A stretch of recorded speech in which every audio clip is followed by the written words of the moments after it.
네, 안녕하세요. 신박사 인사드리겠습니다. 2022년 1월 6일 신박사의 장 마감 복귀 방송 하도록 하겠습니다. 오늘은 참 시장이 경건하게 만드네요. 양식 모두 이제 크게 밀렸고, 또 이제 어제 FMC 이제 회의록이 이제 공개되면서 긴축이 우리 시장에서 예상했던 것보다 상당히 빨라질 수 있구나 하는 것들이 결국 이제 시장의 어떤 성장주 중심의 어떤 약세를 좀 만들어낸 것 같습니다. 오늘 뭐 전체적인 업종이 이제 다 밀렸는데요. 뭐 그럼에도 불구하고 이제 성장 섹터, 뭐 네이버 카카오 같은 것도 이제 크게 밀렸고, 뭐 바이오 섹터도 이제 셀트리온 뭐 그룹주들 중심 뭐 이렇게 많이 빠졌죠. 그래서 성장주가 무너지는 건지, 올바른 시장 대응 전략은 무엇일지를 한번 이야기해보는 그런 시장 가져보도록 하겠습니다. 시장 정리 같이 해보면서 전략에 대한 구상, 고민도 같이 한번 나눠보도록 하겠습니다. 시장 마감부터 해보도록 하죠. 코스피 지수 오늘 1.1% 빠졌고요. 2920포인트입니다. 상승 종목수 200종목 정도, 하락 종목수가 600여 종목이었고요. 거래대금 13조 정도 터졌습니다. 코스닥은 2.9% 좀 많이 밀렸죠. 코스닥 150은 이제 3% 넘게 빠지면서 시총 상위주들이 굉장히 세게 밀렸습니다. 980포인트, 거래대금 11조, 상승 종목수 280여 종목, 하락 종목수가 1100종목입니다. 오늘 수급은 기관들이 여전히 계속 매도하는 어떤 흐름을 보여주고 있는데요. 어제 이제 분석해드렸듯이 LG 에너지 솔루션에 대한 어떤 청약으로 인해서 매도하는 걸로 좀 추정이 됩니다.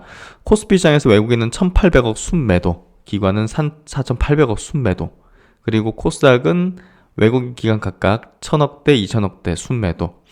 선물은 오늘 장중에는 굉장히 세게 이제 순매수 했었는데, 뭐 400계약 정도 순매수로 이제 마감이 됐네요.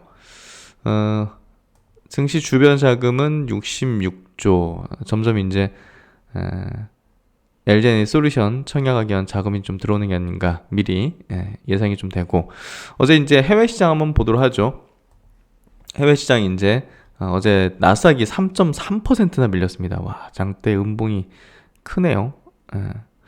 그리고 이제 다우는 1% 정도 밀리면서 많이 안 빠졌어요. S&P도 1.9% 밀리면서 좀 낙폭이 컸네요. 오늘 일본 시장이 2.8% 밀렸습니다. 일본이 이제 가장 많이 밀렸고, 홍콩하고 중국은 안 빠졌어요. 보합입니다. 대만도 뭐 그렇게 많이 빠졌다고 볼 수 없어요. 0.7% 빠졌는데 밑꼬리를 그렸죠. 오늘 1.3%까지 밀리다가 밑꼬리 그리면서 올라왔기 때문에 뭐 나쁘지 않은 어떤 형태였다. 그리고 이제 오늘 아시아 시장에서 한국 증시가 굉장히 많이 빠진 편이죠. 뭐 일본 증시와 함께. 그래서 여기 보시면 코스피 지수가 이렇게 음봉, 이틀 동안 거래대금이 좀 늘었는데, 코스닥 지수도 중장기평을 깨버렸죠. 오늘 완벽하게 깨버렸습니다. 그래서 앞서 이렇게 좀 깼던 거랑 비등하게 연속으로 깨게 되면 이게 좀 불안해지죠. 여기까지 또 열릴 수 있는 부분이기 때문에 그런 부분에서 좀 부정적인 어떤 부분, 여기서 지지받아주면서 빠르게 이제 전고점 돌파를 해야 되는데, 뭐 시장 분위기도 그렇고 전체적으로 이제 그럴 분위기가 좀 아닌 상황이에요. 사실 2차전지나 메타버스 이쪽은 이제 굉장히 많이 올라온 상황에서 지금 약간 좀 꺾이는 추이고, 바이오는 아직도 밑에서, 예를 들면 코스닥의 제약업종 지수 아직도 이제 바닥권에서 헤매는 그런 형태. 그리고 이제 거래소 의약품 지수도 보시면 전 저점을 깨버렸어요. 안 좋습니다. 사실 안 좋은 어떤 형태로 가는 거죠. 그래서 그런 부분에서 지금 시장을 견인할 만한 큰 어떤 업종, 주도 업종이 지금 부재한 상황에서 수급까지, 적극적인 수급이 부재한, 뭐 정말 어려운 상황입니다. 건설업종이 오늘도 그래 보합 강했죠. 최근에 강한 어떤 기조의 흐름을 보여주고 있고, 디지털 컨텐츠 9% 빠졌습니다. 게임이죠. 오락문화, 엔터, 메타버스 이런 쪽 4.9% 밀리면서 추세적으로 확연하게 이제 밀리죠. 꺾이는 겁니다. 이거는 돌려봐도 뭐 꺾이는 거라 보시면 될 것 같고, 어쨌든 뭐 전체적인 업종 다 빠졌다 보시면 될 것 같고요. 일부 종목들이 이제 올랐는데, 현대차 그룹주 중에서 뭐 이제 글로비스 지분 이제 블록딜로 인한 어떤 뭔가 좀 호재될 수 있는 포인트들, 그런 것들에서 좀 오른 것들이 좀 있고, 그 외에는 뭐 거의 전멸이네요. 어떻게 뭐 표현할 수가 없을 정도였던 전멸인 것 같습니다. 업종 별로 한번 보죠. 코스피 쪽에서 2차전지 쪽으로 이제 2천억 들어왔고요. 전기전자 쪽으로 2,500억 들어왔습니다. 자동차 쪽으로 670억 들어왔어요. 외국인. 그래서 기관도 자동차 쪽으로는 같이 순매수하는 흐름이었고 2차전지하고 반도체 전기전자 쪽은 그냥 팔았습니다. 그리고 오늘 서비스 업종으로 되게 많이 팔았어요. 외국인 3천억, 기관도 2,300억, 개인이 이제 5천억을 이제 순매수했고, 네이버 카카오 엄청 밀렸죠. 뭐 하이브라든지 뭐 이런 종류 게임주 이런 것들이 이거 엄청 빼요. 그런 것들 보면 그래서 차익 실현 어떤 흐름이라고 좀 볼 수 있을 것 같은 그런 수급의 어떤 흐름인 것 같습니다. 시총 상위주들을 한번 보도록 할게요. 그 해외 쪽 한번 좀 짚고 넘어가죠.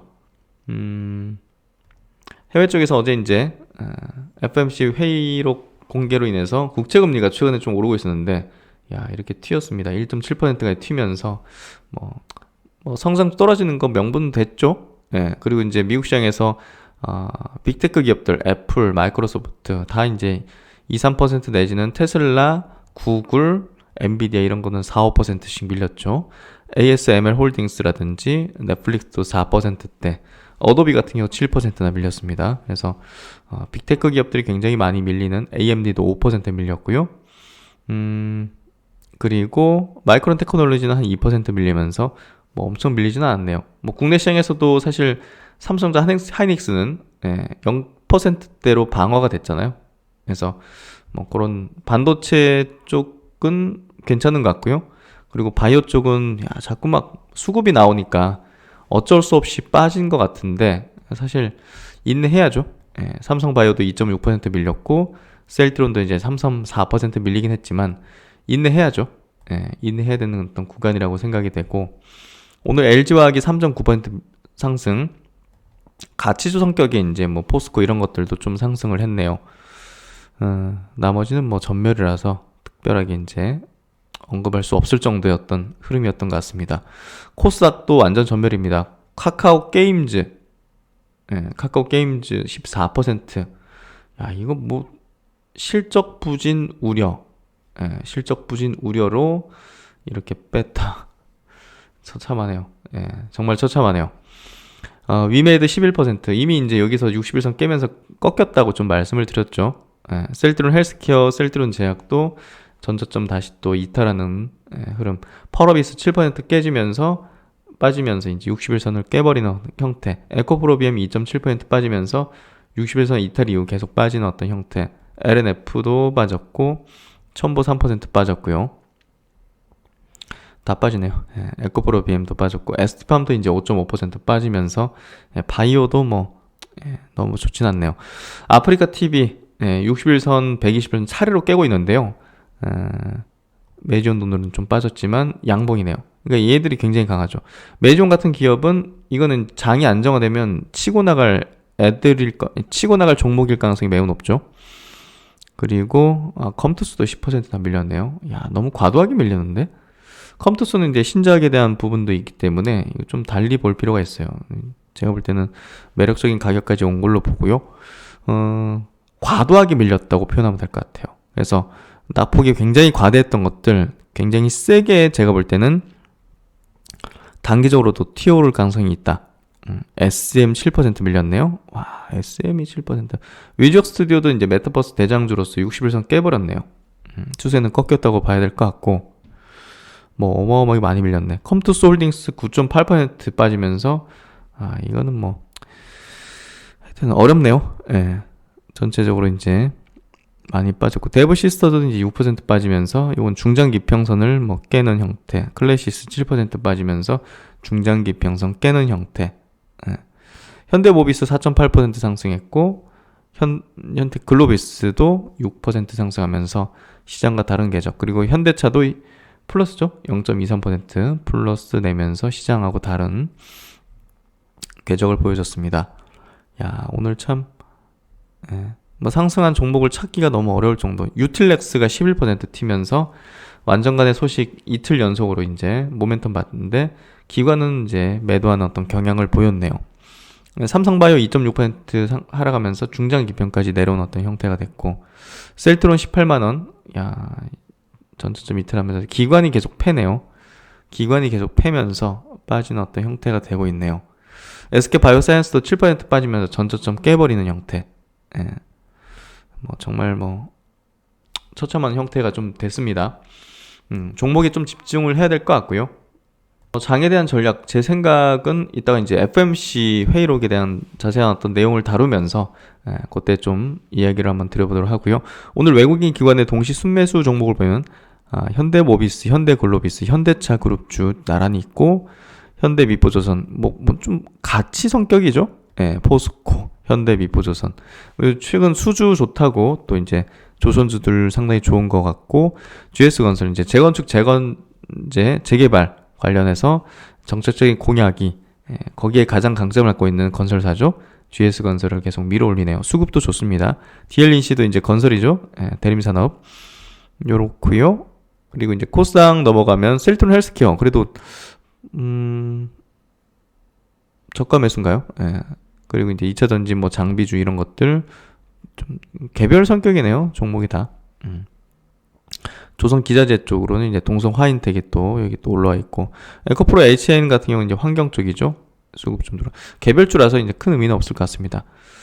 네, 하여튼 뭐 오늘 뭐 전체적으로 다 밀렸고, 전체 시장에 대한 전체 전략에 대한 부분이 좀 중요할 것 같습니다. 그래서 그 부분 이따가 좀 얘기 나누고, 종목은 요 정도 마무리 짓도록 하죠.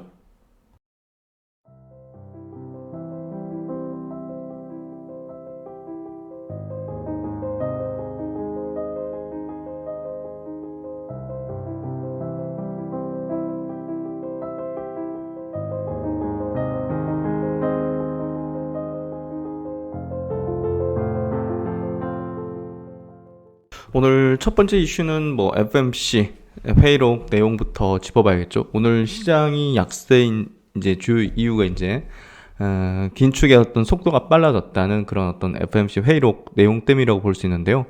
어제 이제 미국 시장에서도 성장주 중심, 나스닥 중심으로 이제 빠졌고, 국내 시장에서도 오늘 뭐 성장주 중심으로 상당히 좀 많이 밀렸습니다.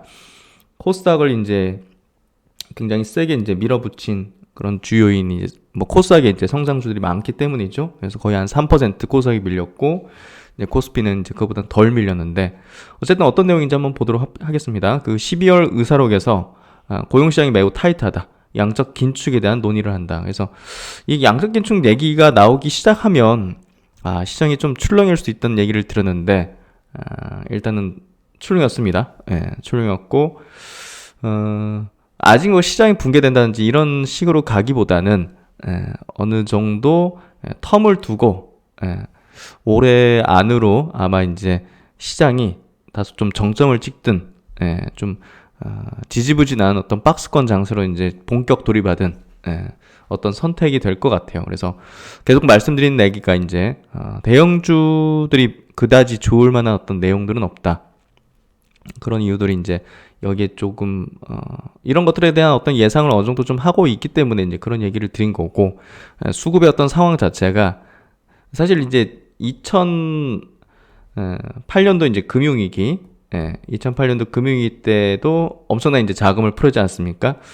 양적 완화 어떤 정책을 통해서 2011년도 이렇게 우리나라 장세도 올라왔고 미국 주구 장세가 올라왔고, 어쨌든 그 유동성의 힘으로써 그때 당시에도 이제 뭐 대형주, 중소형주 할 것 없이 올랐지만, 이제 보다 더 이제 큰 기업들, 우리 이제 그 당시에는 차화정이라고 불리던 뭐 기아차, 뭐 LG화학, 뭐 롯데케미칼 뭐 등등의 이런 차화정의 어떤 큰 덩치의 종목들, 뭐 현대중공업도 그랬었고, 그런 것들이 이제 치고 올랐죠, 이 당시에. 그리고 나서 이런 어떤 긴축이라든지 테이퍼링 요 부분들이 이제 붉어지면서 결국은 장세가 다소 이제 2011년도 한번 푹 꺼졌다가 박스권으로 돌입했죠. 2011년도 이제 미국 신용등급 강등 때 푹 꺼졌다가 그 뒤로 이제 거의 2016년까지 박스권 장세, 한 6년간의 박스권 장세로 돌입하는 어떤 흐름이 전개되는데, 그 과정에서 종목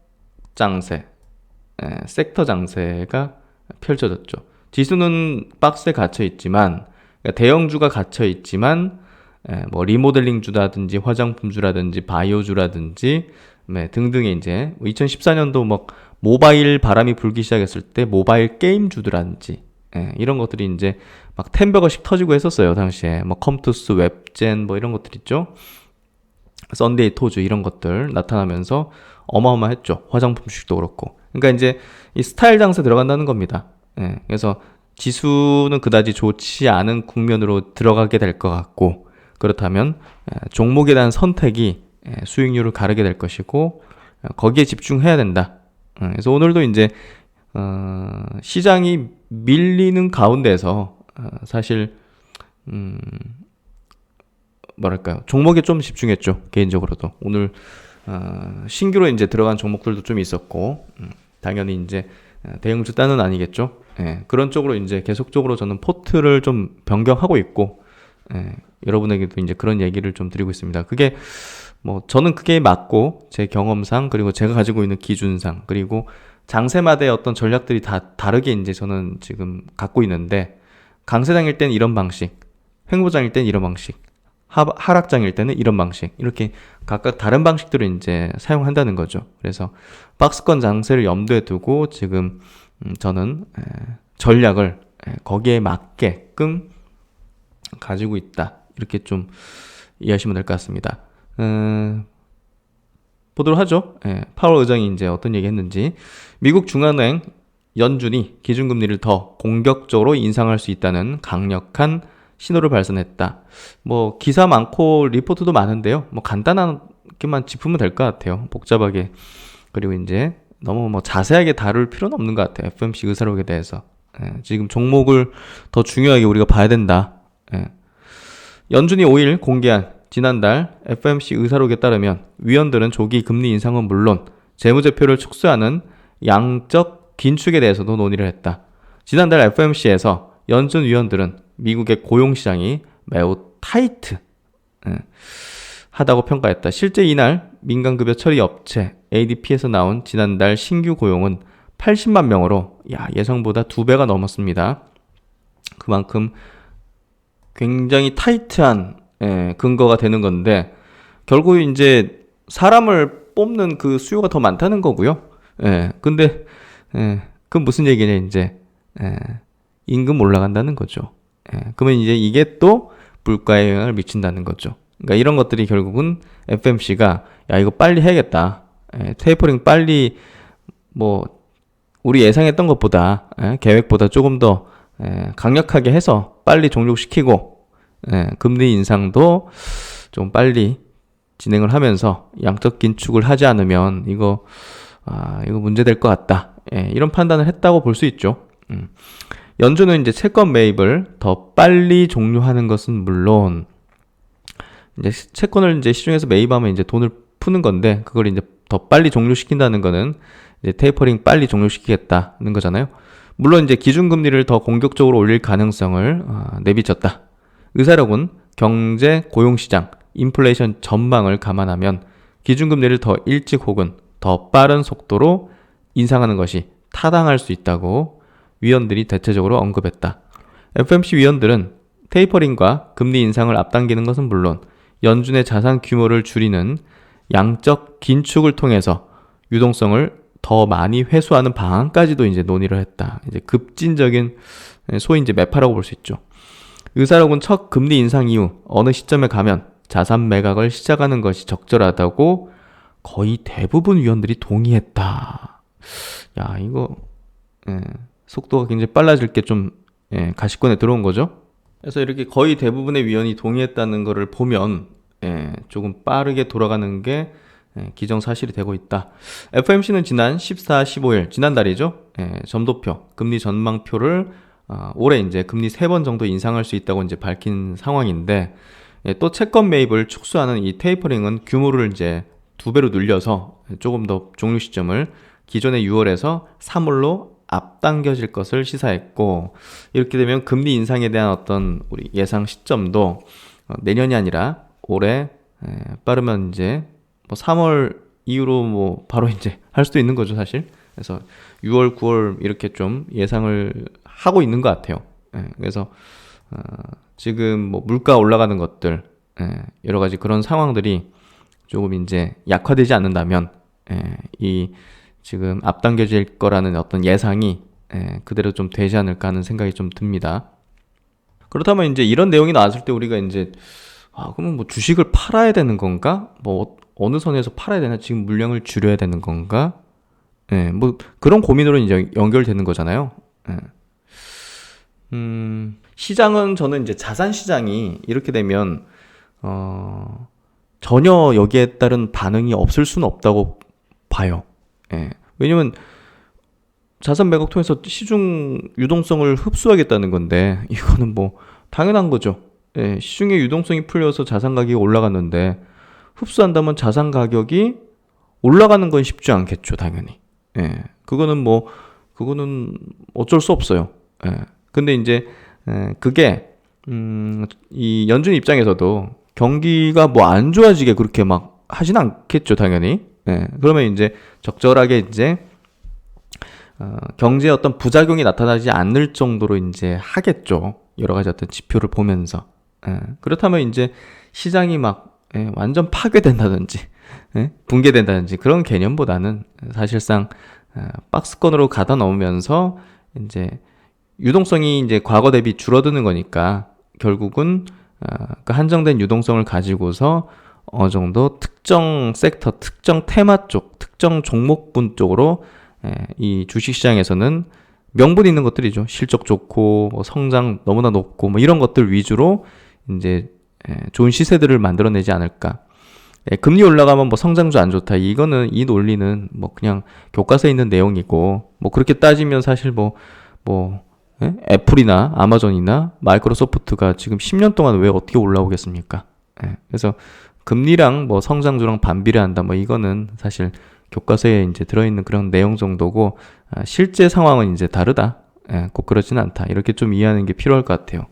그래서 어쨌든 자산 시장에는 좋은 어떤 그런 내용들은 아니고 결국은 우리 투자의 어떤 전략을 바꿔야 되는 그런 내용이 나왔다. 이렇게 이해하면 될 것 같습니다. 그래서 기존의 어떤 전략이 뭐 이런 부분에 의해서 뭐 흐트러지지 않는다고 생각한다면 그대로 밀고 가는 것이며 뭔가 좀 변화를 모색해야 된다 생각하면 빨리 이제 전략을 바꿔야겠죠. 저는 지금 갖고 있는 어떤 메인 투자 전략 자체는 뭐 전혀 변경 없이 그대로 이제 가는 흐름으로 이제 결정했고 또 이제 조금 더 단기적인 거래의 어떤 비중을 늘린다는 부분도 같이 더해서 이렇게 운용을 해나갈 생각입니다. 그래서 오늘 기사를 보는데 야 이거 뭐 물가 올라가는 게 이제 장난 아닌 것 같아요. 스타벅스도 이제 아메리카노를 뭐 올린다. 7년 반 만에 가격을 올린다. 원두값이 올라가는데 뭐 안 올릴 수 없죠, 사실. 그래서 원가 압박이 커서 인상을 검토 중이다 하면서 야 스타벅스가 이제 올리면 뭐 다른 커피 가격, 음료 가격들이 같이 좀 올라갈 가능성이 높겠죠. 그래서 그런 부분에서 스타벅스의 어떤 가격 인상도 중요해질 것 같고 또 이제 뭐 버거킹 버거킹 먹은 지 좀 오래된 것 같은데 버거킹도 7일부터 제품 가격을 인상한다. 와퍼를 300원. 그래서 한번 먹어보고 싶네요. 어쨌든 이런 것들이 계속적으로 이제 물가의 어떤 상승 요인으로 지금 이제 결과로 지금 나타나고 있다. 그리고 이제 FMC 관련해서 리포트 하나만 좀 보죠. 미래에셋에서 나온 이제 리포팅이고요. 채권 쪽에서 나온 리포팅입니다. 여기서 아까 이제 뭐 기사 내용하고 뭐 다른 내용은 없고요. 여기서 2014년도 테이퍼링이 이제 당시에 이제 종료됐었고 이때는 속도가 좀 느렸어요. 왜냐면 자금을 푸는 속도도 양도 사실 이렇게 됐죠. 그렇기 때문에 14년도에 이제 테이퍼링 종료하고 그리고 첫 번째 금리 인상을 또 이제 1년 후에 15년 후에 이제 그 1년 뒤에 이제 했고 이제 대차대표 축소 이제 양적 긴축도 2017년부터 19년까지 이제 단행하는 굉장히 좀 느슨한 그런 어떤 흐름을 보였죠. 근데 지금은 돈을 푸는 속도와 양 자체가 이제 2008년도 이제 금융위기 이후의 어떤 흐름이 이랬다면 지금 이런 식이죠. 예. 그러면 이제 뭡니까? 이때 당시보다 이제 인플레 어떤 압박이라든지 자금 푸는 양 속도도 굉장히 훨씬 더 컸기 때문에 예, 여기 보면 이번 국면에서 연준의 총 자산 규모가 훨씬 크고 그때 당시보다 인플레 상방 압력이 더 높다는 점을 근거로 정상화 속도를 빠르게 진행하는 것이 적절할 것이라고 밝혔다. 예, 결국은 이번에는 10년 전에 그 당시보다 훨씬 더 빠르게 아마 테이퍼링 종료, 금리 인상, 대차세부 축소까지 어떤 과정을 하지 않겠는가라고 생각해 볼 수 있습니다. 당연하죠. 그때랑 지금이랑 상황이 다른데. 근데 이제 연준은 빠른 긴축이 초래할 수 있는 부작용에 대해서도 이제 고려를 할 것이다. 연준은 인플레 기대 심리를 제어하기 위해서 12월 회의에서 매퍼적인 기조에 대한 어떤 강화를 얘기했죠. 따라서 3월 중순 출구 전략 종료 후에 바로 연준의 첫 번째 금리 인상이 단행될 가능성이 좀 높아졌다. 이렇게 좀 판단해 볼 수 있을 것 같고. 근데 당연히 이제 뭐 미국 이제 연준 같은 경우 경기 둔화 가능성도 이제 고려하면서 하겠죠, 당연히. 그러니까 통화 정책을 다시 정상으로 돌리는 어떤 속도가 빨라지면서 야기될 수 있는 그런 어떤 둔화 가능성도 고려할 거기 때문에 뭐 경제를 망가뜨리려고 그 긴축 이제 금리 인상하고 긴축하는 건 아니잖아요. 그러니까 그걸 가지고서 시장이 망가진다고 생각하는 것 자체가 또 이제 엉터리죠, 사실. 그래서 이제 어떻게 우리가 전략을 세울지에 대해서 조금 더 고민을 하자는 쪽으로. 시장이 빠진다, 시장이 올라간다, 이거는 무슨 뭐 무당도 아니고 점쟁이도 아니고 그런 방식이 아니라 시장에선 뭐 연초부터 강하게 친 것도 있고 빠진 것도 있고 하지 않습니까? 그러니까 지수랑 무관하게 종목별 대응을 하면 되는 문제다. 이렇게 좀 결론을 지으면 깔끔해질 것 같습니다.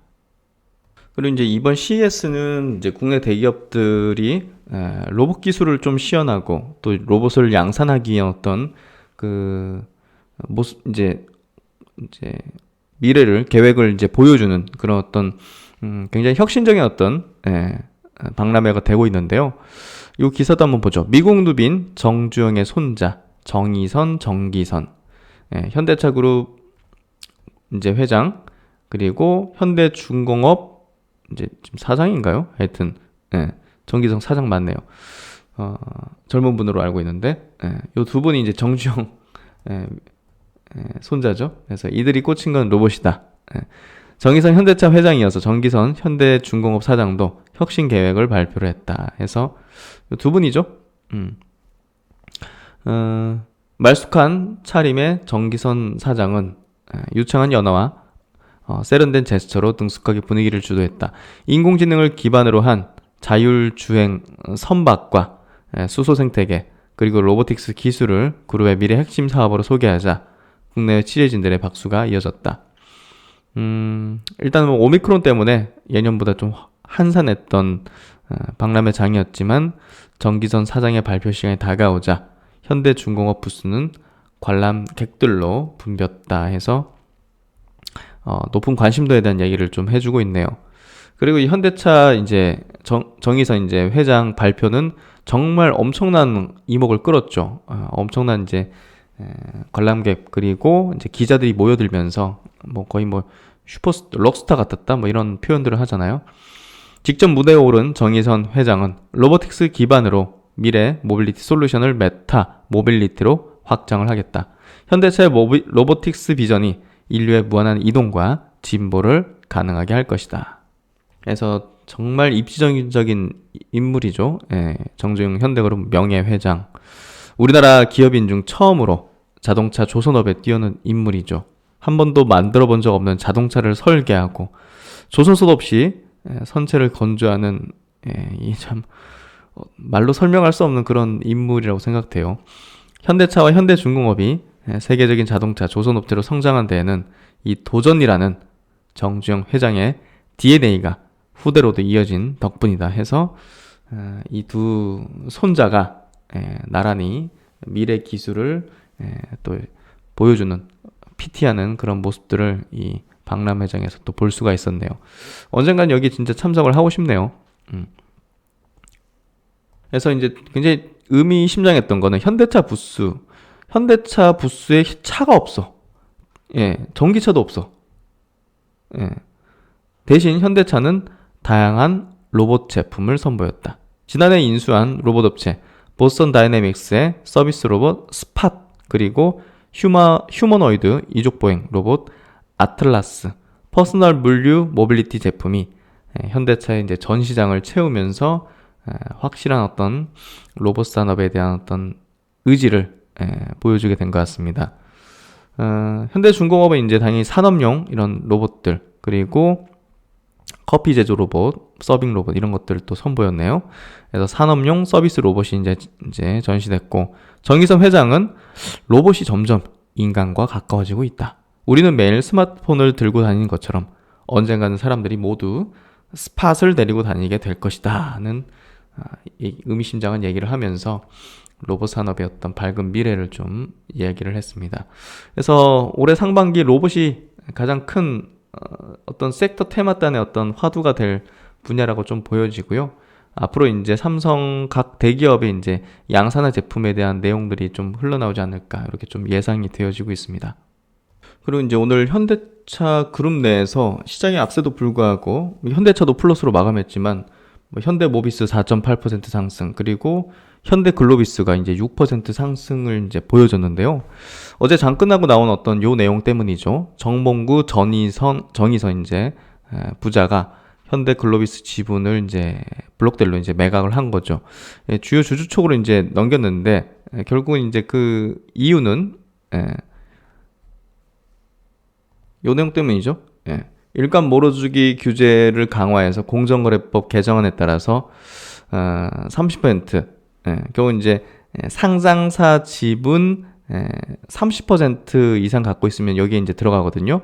근데 이제 20% 정도로 이제 강화를 하면서 기존에 이제 그 규제를 이제 강화하는 흐름으로 하면서 지분을 이제 줄여야 됩니다. 그래서 20%로 딱 낮추고 나머지 지분을 이제 우군이라 볼 수 있는 측으로 넘긴 것 같아요. 칼라일이라는 어떤 그룹 쪽으로 넘기면서 어쨌든 또 이제 이런 규제 강화에 이제 대응하는 어떤 측면의 지분을 이제 이렇게 넘기면서 또 이제 캐시를 또 확보했고, 또 이제 올해 상장하는 게 또 현대 엔지니어링이죠. 예, 그걸 통해서 또 현금을 또 확보하게 될 거고, 공모로 상장을 통해서 뭐 그렇게 된다면 그 가지게 된 어떤 현금 캐시를 통해서 어쨌든 지배구조에 어떤 쓰지 않겠는가. 이렇게 이제 이 기사에서도 시장에서는 정몽구 명예회장과 정의선 회장이 현대글로비스 지분 매각을 통해서 확보한 현금을 지배구조 개편에 사용할 가능성이 높다고 내다보고 있다. 이번 딜로 두 부자가 이제 6천억 현금 쥐게 됐고, 현재 엔지니어링 통해서도 최대 5천억 정도 현금 확보할 걸로 예상되기 때문에 한 1조 원 정도 자금 확보되고요. 이렇게 되면 이제 지배구조 정점에 있는 게 현대모비스죠. 예. 뭐 2018년도 당시에도 현대모비스를 이제 분리해가지고 글로비스 합병하는 방식의 지배구조 개편 추진했는데 반대에 이제 봉착했죠. 그래서 이제 일단은 그 지배구조 개편을 그 당시에 좀 포기를 했는데, 어쨌든 핵심은 모비스고요. 모비스의 지분을 직접 늘릴 가능성도 상당히 높다고 관측되고 있죠. 이게 가장 깔끔할 수 있기 때문에 어찌됐든 모비스 주식이 오늘 오른 거는 이런 어떤 가능성이 있기 때문에 오른 거라고 좀 볼 수가 있을 것 같습니다. 현대모비스는 현대차 지분의 21% 보유한 최대 주주다. 현대차 그룹 측은 자동차 산업 패러다임 변화 대응 및 그룹 경쟁력 강화를 위해서 지배구조 개편 방안에 대해 지속적으로 검토 중이다. 대내외 경영 환경을 고려해서 적정 시점 및 추진 방안을 확정하는 대로 관련 법령에 따라 공시하고 다양한 이해 관계자분들과 적극적으로 소통할 계획이다. 이제 한투증권에서 요거에 대한 어떤 내용 코멘트를 했는데요. 일단은 뭐 그 거래 후 글로비스의 어떤 지분 구조는 이제 정의선 약 20%, 뭐 윌헬름셀 11%, 칼라일 10%, 현대차 4.8% 이런 식으로 이제 20%로 이제 내렸습니다. 그래서 규제를 피할 수 있게 됐고, 일단 칼라일은 단순하게 뭐 재무적 투자자리보다는요, 의사 한 명을 또 지명할 수 있는 권리, 정의선 회장이 지분 매각 시 동반 매도를 청구할 수 있는 권리를 가지면서 뭔가 좀 경영적인 참여를 좀 하게 될 것 같고요. 여기 있네요. 단순 FA, 재무적 투자 역할보다는 이사회 등 경영 참여를 통해서 글로벌스 기업 가치를 중장기적으로 끌어올리는 SI, 이제 전략적 투자 역할을 병행할 것으로 이제 전망이 된다.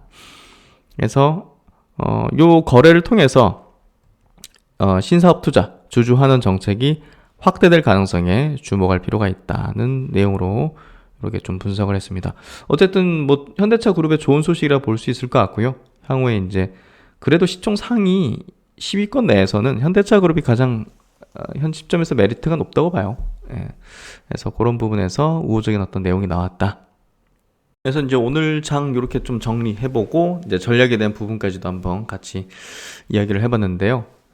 시장에 대한 전략 제가 이제 연말부터 말씀드렸던 그런 전략을 뭐 바꿀 필요는 없다고 봐요. 예, 긴축이 뭐 조금 빨라지고 안 빨라지고에 의해서 뭐 지금 세운 어떤 전략 너무 과도하게 오른 것들이라든지 밸류가 너무 높아져 있는 것들을 가지고 있다면 쳐내야겠지만 뭐 그런 게 아니라면 혹은 이제 막 태동하기 시작하는 뭐 로봇 관련된 그런 쪽으로 이제 전략을 바꿀 필요까지는 저는 없다고 봅니다. 그래서 성장주가 무너지는가 이런 어떤 제야의 어떤 언론 기사들도 많이 있고 또 이런 어떤 뭐랄까 이제 상반된 어떤 의견을 내는 어떤 전문가 그룹들도 있는 것 같은데요. 가치주가 좋고 뭐 성장주가 좋고 뭐가 좋고 앞으로는 성장주의 시대입니다. 저금리의 어떤 시대 속에서 결국은 보다 더 이제 성장을 하는 기업에 대한 프리미엄은 금리가 인상되든 안 되든 상관없이 계속적으로 프리미엄을 받는 어떤 구조가 될 것이고 시장 내에서도 글로벌 시장 내에서도 이제 희소성이 높아질 걸로 볼 수밖에 없어요. 그래서 결국은 성장주 중심의 투자 전략은 계속 유지를 해야 된다. 저는 그렇게 생각합니다. 시세가 참 어렵게 합니다.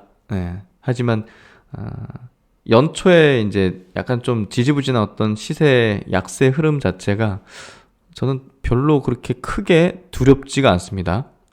그게 이제 약간 좀 근본적인 어떤 원인에 의해서 시장이 내재적인 어떤 뭐 이유에 의해서 무너지는 빠지는 그런 흐름이 아니라는 게 좀 직감적으로 느껴져가지고 오히려 이제 그렇게 부정적으로 전혀 바라보지 않고 있기 때문인 것 같아요. 그래서 저는 이제 기존의 전략을 그대로 밀고 나가는 전략을 고수하고 있습니다. 네, 계속적으로 뭐 시장에서는 뭐 내용이 나올 거고 또 이번에 FMC 회의록이 나오면서 또 시장이 발작을 딱 했던 것 같은데요. 뭐 이제 성장주 중심으로. 근데 또 이제 이런 부분들이 또 희석되면서 시장은 또 안정을 찾아가지 않을까 싶습니다.